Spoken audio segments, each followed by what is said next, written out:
Dito sa Papa Dudut Stories, ikaw ay hindi nag-iisa.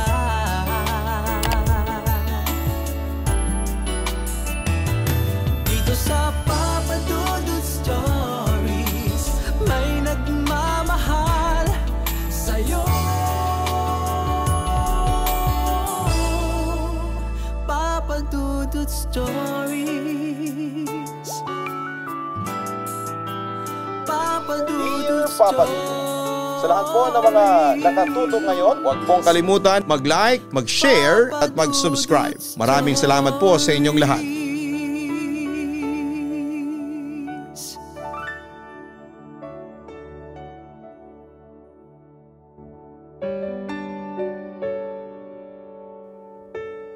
Marami tayong bagay na nagagawa ng dahil sa pagmamahal na ating nararamdaman.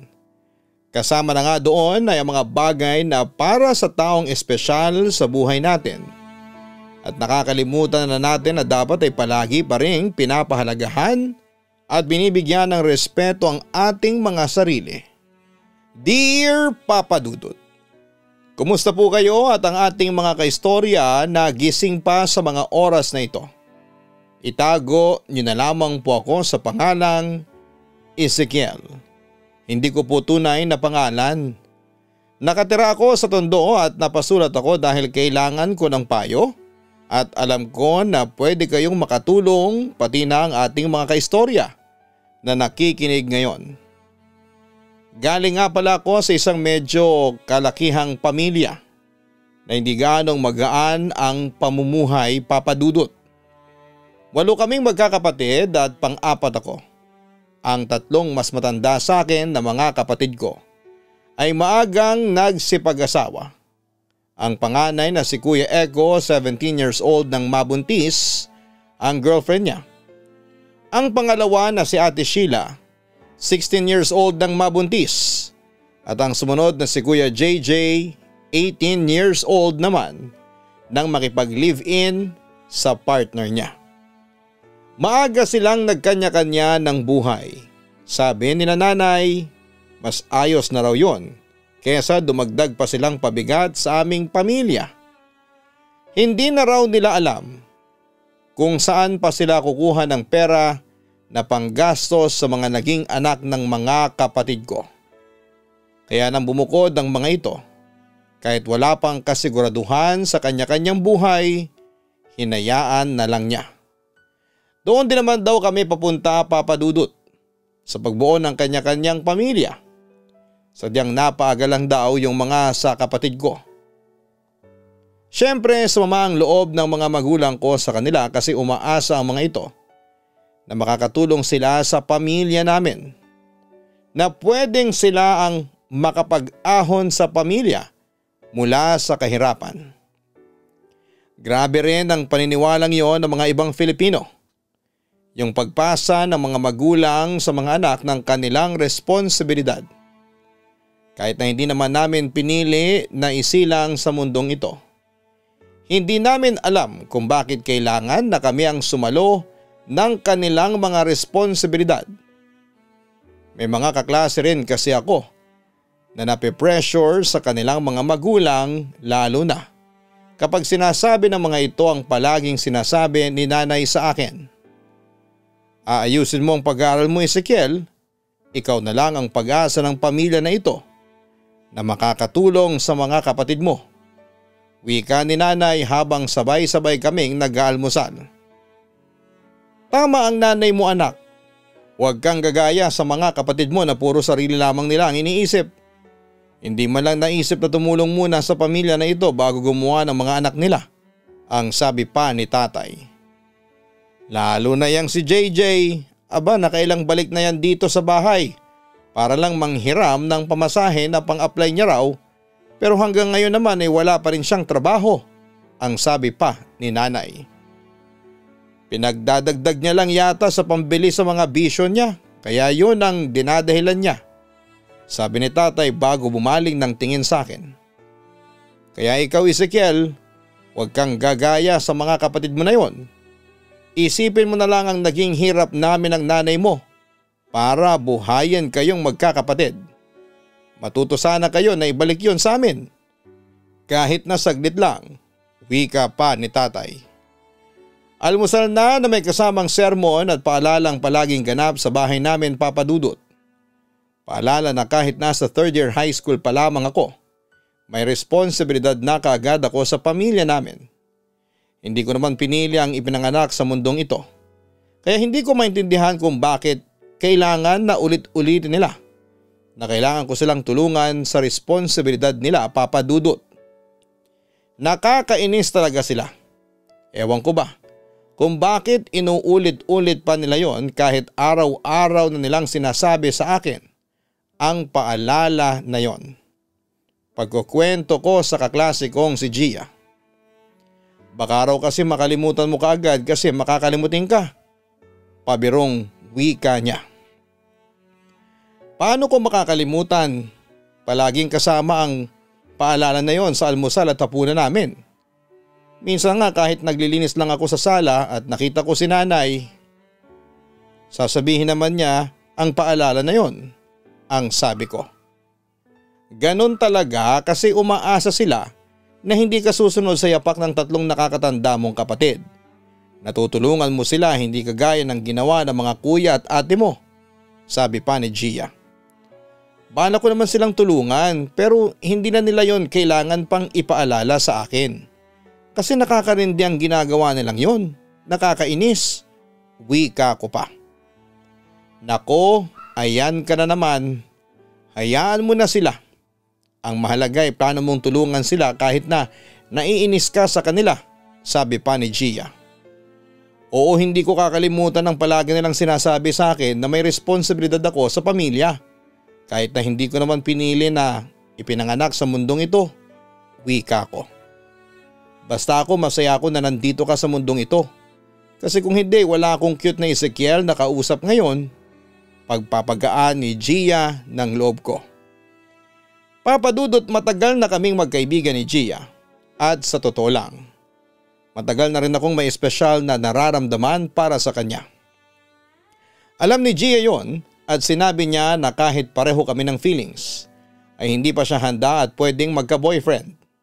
Priority niya kasi ang pag-aaral at okay lang naman sa akin yon. Handa akong maghintay kaya nakontento na lamang muna ako bilang kaibigan niya. Ang mahalaga kasi madalas ko siyang nakakasama kahit pa alam ko na ayaw sa akin ang mga magulang niya. Papa Dudut, galing kasi sa mayamang pamilya si Gia kahit nasa public school siya nag-aaral. Sa munisipyo nagtatrabaho ang mami niya at kapitan naman sa barangay ang daddy niya. Kapag nakikita nila kami na magkasama ay palaging napapagalitan si Gia kasi pinapaalala na raw ng parents niya na huwag sumama-sama sa akin kasi wala raw akong maidudulot na maganda para sa kanya. Ang isang dukha na kagaya ko ay wala raw pakinabang sa buhay ni Gia. Kaya hindi ako nito dapat daw na kinakaibigan. Mababa ang tingin nila sa akin at talaga namang nanliliit ako. Mabuti na lang at nandyan lang palagi si Gia para ipagtanggol ako, Papa Dudut. Hanggang dito mo na lang ako ihatid, wika ni Gia na huminto na sa may kanto na medyo malayo pa sa bahay nila. Sigurado ka, medyo malayo pa to sa inyo, wika ko. Oo, ayos na ako dito, ang sabi niya. Alam ko nang dahilan niya noon pero hinayaan ko na lang. Bago pa kami maghiwalay ng landas biglang dumating ang daddy niya. Gia! Malakas na sigaw ng daddy niya na si Kapitan Leo. Daddy? Bulalas pa ni Gia. Magandang hapon po, Kapitan. Medyo kinakabahang bati ko. Walang maganda sa hapon kaya wag mo kong mabati-bati ng ganyan. Sumasama ang araw ko kapag ikaw ang nakikita ko, bulyaw niya sa akin. Daddy, wala naman pong ginagawang masama si Ezekiel. Kaya wag niyo naman po sana siyang sigawan. Mahinahong wika ni Gia. Anong wala? Sigurado naman akong iniimpluwensyahan ka ng hindi maganda ng lalaki na yan. Kaya pwede ba, Gia? Makinig ka nga sa akin. Layuan mo ang walang kwenta na lalaki na yan. Utos ni Kapitan. Mabuti pong intensyon ko kay Gia. Hindi po ako masamang tao, magalang na wika ko. Sigurado ako na kagaya ka rin ng mga pinsan mong adik. Kaya bago pa may mangyaring masama sa anak ko, ilalayo ko na siya sa'yo. Ang wika pa ni Kapitan. Iba po si Ezekiel sa mga pinsan niya, Daddy. Mabuting tao at kaibigan po si Ezekiel. Huwag niyo po siyang igaya sa mga pinsan niya. Pagtatanggol sa akin ni Gia. Tumahimik ka na nga, Gia. Hindi mo alam yang sinasabi mo dahil hindi mo namang kilala yang lalaki na yan, sabi pa ni Kapitan. Kayo po ang hindi nakakakilala kay Ezekiel, Daddy. Kaya please lang. Sabi nang tumahimik ka. Malakas na sigaw ni Kapitan. Gia, sige na. Sumunod ka na sa daddy mo. Umuwi na kayo, sabi ko naman sa kanya. Dahil medyo pinagtitinginan na rin kami ng mga tao doon. Tahimik nang sumunod si Gia sa daddy niya at ako naman ay naglakad na rin pauwi. Papa Dudut, may 3 pala akong pinsan na drug addict at kalat yon sa lugar namin. Kaya naman akala nila pati kaming magkakapatid ay nagbebenta at gumagamit din ng ipinagbabawal na gamot. Pero malinis ang konsensya namin at kahit kailan ay hindi kami tumikim o humawak man lang noon. Kahit pa nga may oras noon na nagipit kami at inalok kami ng tulong ng mga pinsan namin na magbenta ng ipinagbabawal na gamot. Hindi talaga namin tinanggap yon at sinabi namin na kaya pa naman naming magtrabaho ng marangal.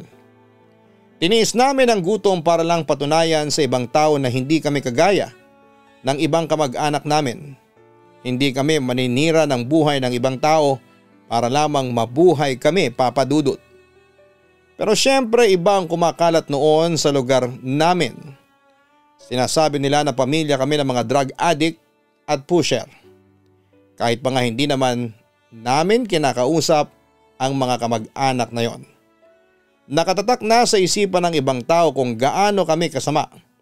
Kahit wala namang kaming ginagawa na kahit na anong masama. Papa Dudut, pangarap ko talaga na makapagtapos ng pag-aaral at kolehiyo. Gusto ko na maging isang architect pero hindi na yun natupad pa dahil pagka-graduate ko ng high school, huminto na ako noon at nagtrabaho na lamang. Nagtrabaho ako bilang sales clerk sa isang department store. Nagtrabaho ako kasi na-stroke si tatay at si nanay naman ay naging mahina na ang katawan kaya hindi na rin kaya pang magtrabaho. Ako na halos ang bumubuhay sa kanila at nagpapaaral sa mga kapatid ko. Mahirap kasi 17 years old pa lamang ako noon. Tapos kinakailangan ko nang magbanat ng buto hindi lang para sa 1 o 2 tao kung hindi 7 tao, Papa Dudut. Minsan pa nga ay humihingi pa ng tulong sa akin ang mga kapatid ko dahil sa anak nila. Bilang maawain ako at malambot ang puso ko. Hindi ko sila matiis, lalo na kapag ang mga pamangking ko na ang dinadahilan nila. Papa Dudut, doon na rin kami nagkaroon ng relasyon ni Gia. Isang tago pero naniniwala kami na tamang relasyon.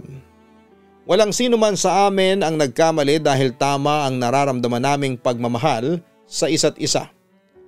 Pilit na ginagawang mali ng mga taong baluktot ang pag-iisip. Pasensya na kung dito lang kita sa lugawan na i-date ngayon, Gia. Ang wika ko. Okay lang yon dahil ang mahalaga sa akin ngayon, magkasama tayong dalawa, ang sabi niya. Iniiwasan ko rin ang lugar na malapit sa daddy mo kasi mahirap na. Baka mapagalitan ka na naman niya ng dahil lang sa akin, wika ko. Sanay naman ako mapagalitan kaya okay lang. Saka kahit anong sermon niya sa akin, hindi ako mapapagod na mahalin ka, ang wika pa ni Gia. Napangiti na ako noon dahil sa kilig at sayang nararamdaman ko. Hindi ako makapaniwala na ang isang kagaya ni Gia na maganda, matalino at may kaya sa buhay, minamahal ang isang kagaya ko. Bakit nakatitig ka sa akin? Nagtataka at nakangiting tanong niya. Naisip ko lang na napakaswerte ko na ako ang napili mong mahalin, tugon ko. Hinawakan ni Gia ang kamay ko at malambing na pinisilyon. Ako ang maswerte kasi hindi ka napapagod na mahalin ako, ang sabi naman niya sa akin. Papadudot, noong magtapat ako ng pagmamahal kay Gia, hindi ko inakala na pareho kami ng nararamdaman para sa isa't isa. Handa na nga ako noon na mabasted. Gusto ko lang talagang paalam sa kanya na espesyal siya sa puso ko. At na maging girlfriend ko na siya, yun na yata ang pinakamasayang araw ng buhay ko. Kaya lang nalaman din ni Kapitan ang tungkol sa relasyon namin. Ilang beses niya akong kinausap at binantaan na layuan na ang anak niya. Siyempre hindi ko yun ginawa dahil gusto kong mas patunayan sa kanya na seryoso ako sa relasyon namin ni Gia. Kaya lang ay dumating kami sa punto na nagawa ni Kapitan na ipabugbog ako sa mga kakilala niyang lalaki para lang tigilan ko na ang anak niya. Umuwi ako noon na may pasa sa mukha at katawan nang dahil sa bugbog na yon. Nag-alala si nanay na pinagbuksan ako ng pinto at sinimulang gamutin ang mga sugat ko. Sinabi ko naman, anak, maghanap ka na lang ng ibang babae. Gulo lang ang aabutin mo dyan kay Gia. Wika ni nanay habang ginagamot ang sugat sa mukha ko. Mahal ko po si Gia, nay, ang wika ko. Mahal ka ba niya? Tanong ni nanay. Opo, kaya ipaglalaban ko siya dahil naniniwala ko na walang mali sa relasyon naming dalawa. Nagkataon lang na magkaiba kami ng estado ng buhay. Pero hindi ibig sabihin mali na ang nararamdaman naming pagmamahal. Wika ko kay nanay. Maraming pagsubok ang pinagdaanan ng relasyon namin ni Gia, Papadudot. Dumating ako sa puntong halos lumuhod na ako sa harapan ng mga magulang ni Gia para lamang payagan nila ang relasyon naming dalawa. Yung mga magulang ko tuloy ay naging tutol na rin sa relasyon naming dalawa. Sinasabi nila na hindi talaga kami bagay ni Gia. Huwag ko na raw ipilit ang sarili ko sa kanya. Pero hindi ko ginawa yon, Papadudot. Mahal namin ni Gia ang isa't isa. Kaya naniniwala ako na walang mali sa ginagawa namin. Nang makatapos ng pag-aaral si Gia at magkaroon ng sariling trabaho, hindi na siya napigilan pa ng mga magulang niya pagdating sa relasyon namin. Lalo na't napatunayan namin na hindi ako nakasira sa pag-aaral niya.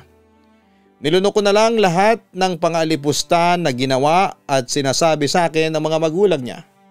At mas pinatunayan ko ang pagmamahal ko para sa kanya.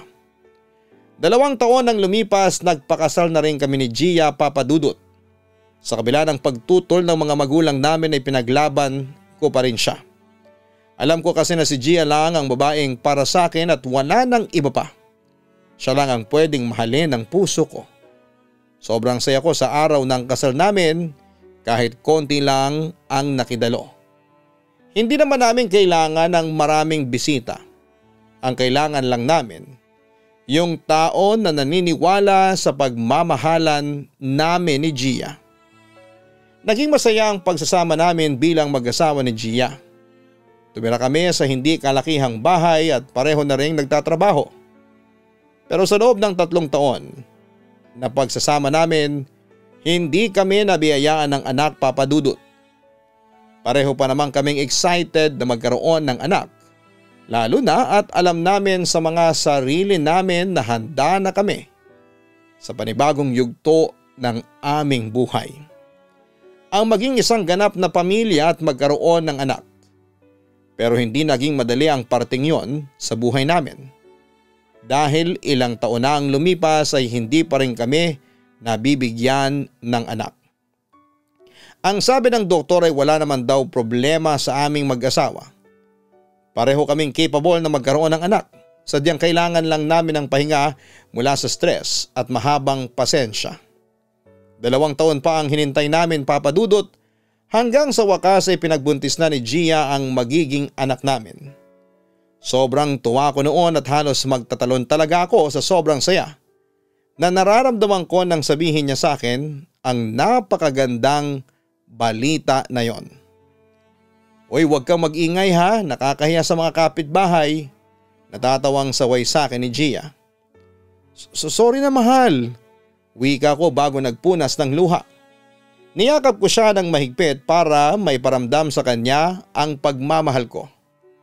Papa Dudut, sinabi ng doktor na medyo masela ng pagbubuntis ng asawa ko dahil sa hindi regular ang menstruation period niya. Kailangan daw na mas alagaan ang katawan niya lalo na't ipinagbubuntis niya ang anak namin. Kaya naman nagdesisyon kami ni Gia na mag-resign na lamang muna siya sa trabaho. Nung una nga ay ayaw pa niya kasi nag-aalala siya sa mga gastusin namin. Supervisor na ako noon sa pinagtatrabahuhan ko. Na-promote ako dahil sa sipag at tiyaga ko sa trabaho. Kaya sinabi ko kay Gia na wala na siyang dapat na alalahanin sa mga gastusin dahil kaya ko na silang buhayin ng magiging mag-ina ko.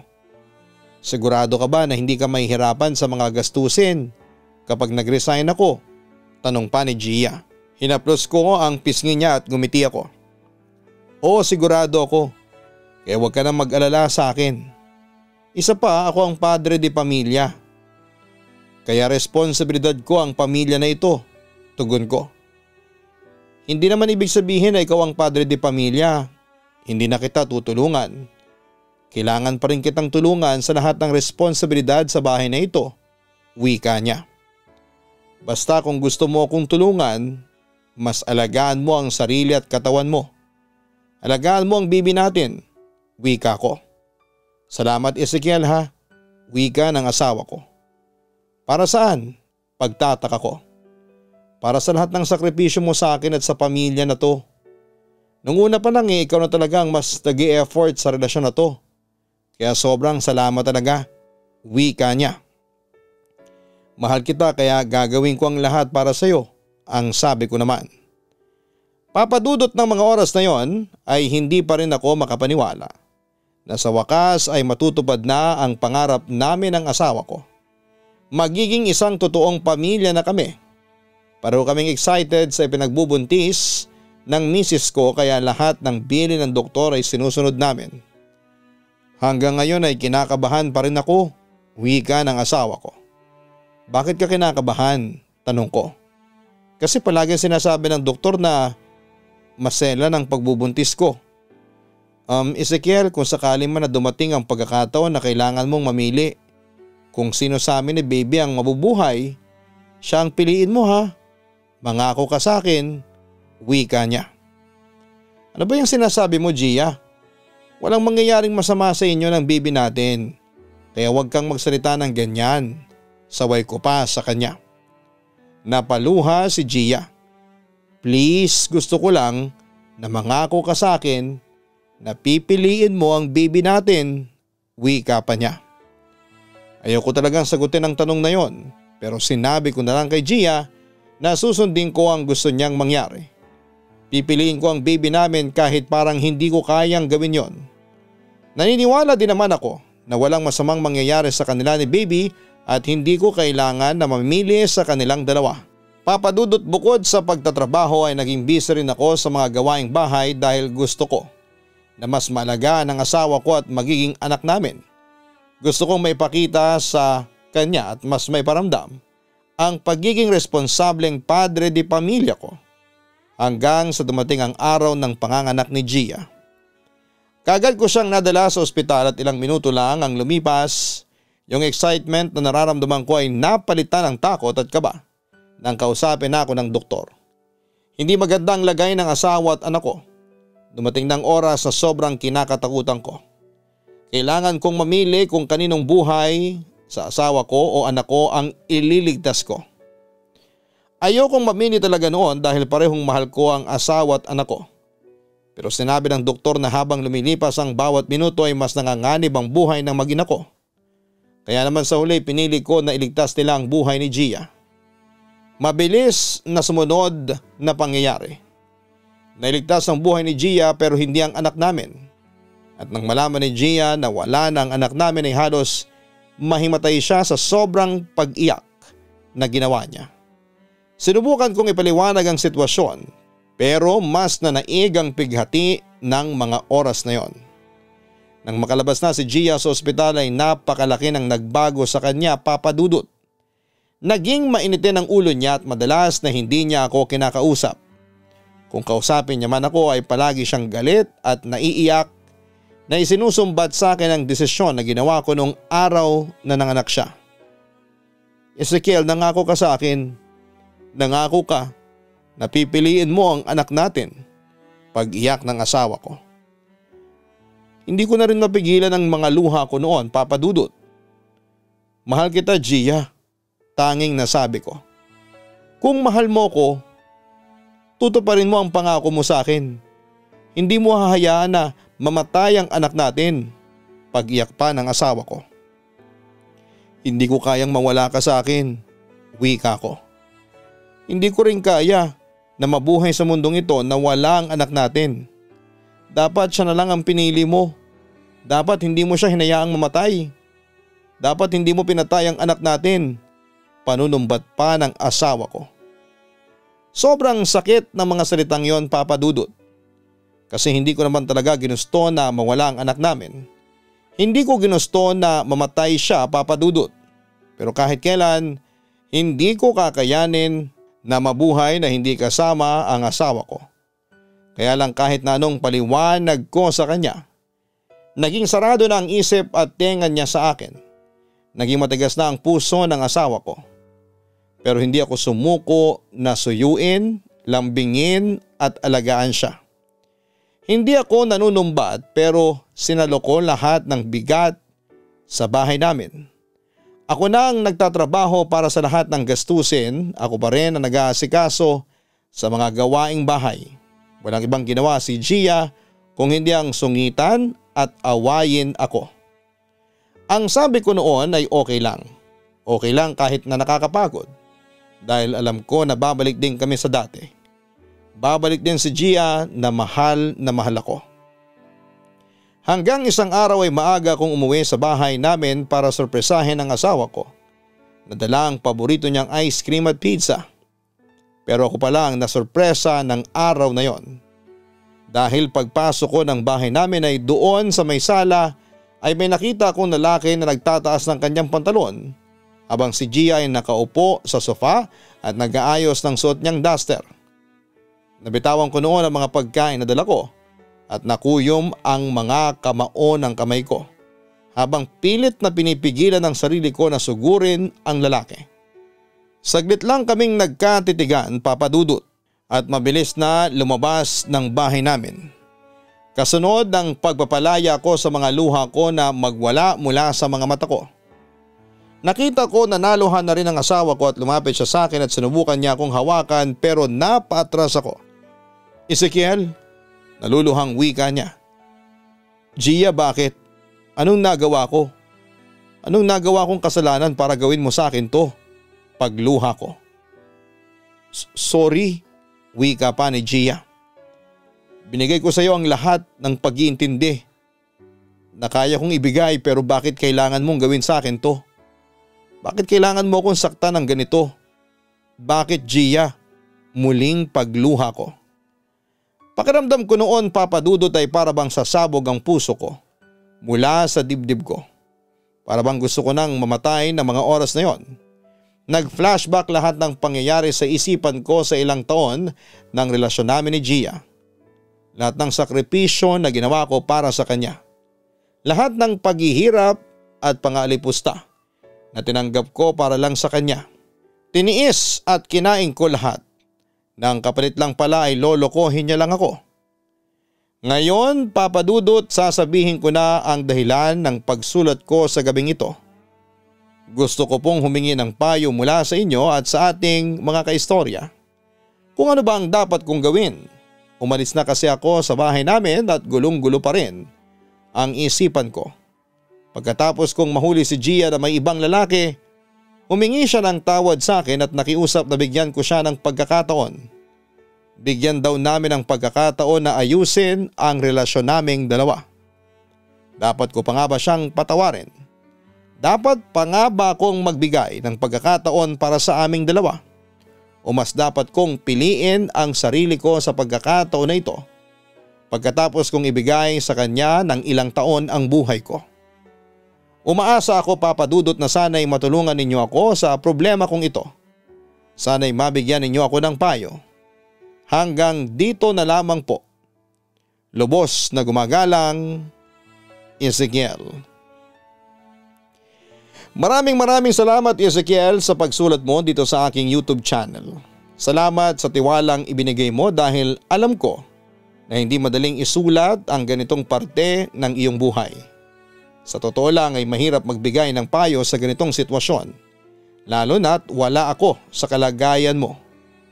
Pero subukan mong pag-isipan ang lahat at mas pakiramdaman ang sarili mo.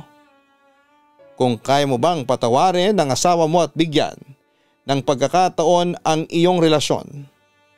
Dahil hindi madaling desisyon yan. Kailangan na buo ang loob mo at sa oras na ginawa mo yon ay hindi mo na dapat babalikan pa ang kasalanan na nagawa niya. Dahil kung paulit-ulit mo lang nauungkatin ang nakaraan na yon, ibig sabihin ay hindi ka pa handang magpatawad.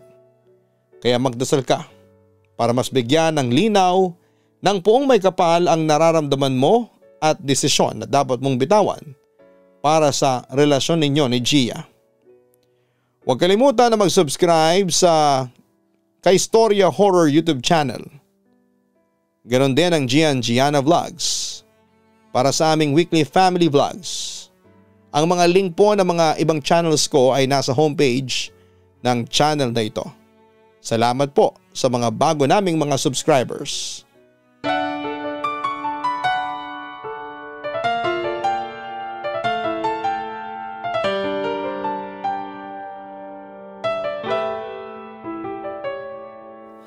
Ang buhay ay mahiwaga,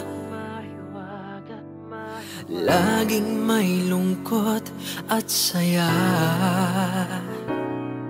Sa Papa Dudut Stories, laging may karamay ka.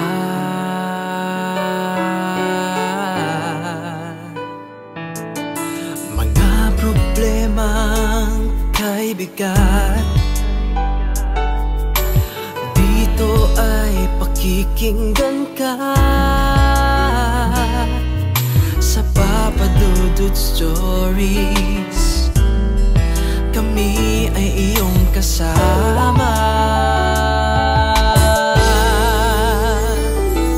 Dito sa Papa Dudut Stories, ikaw ay hindi nag-iisa.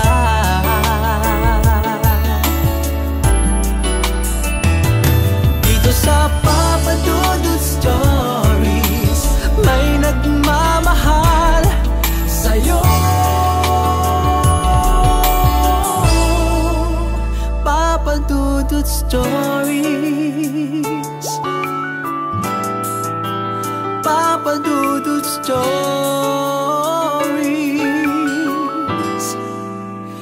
Papa Dudut Stories.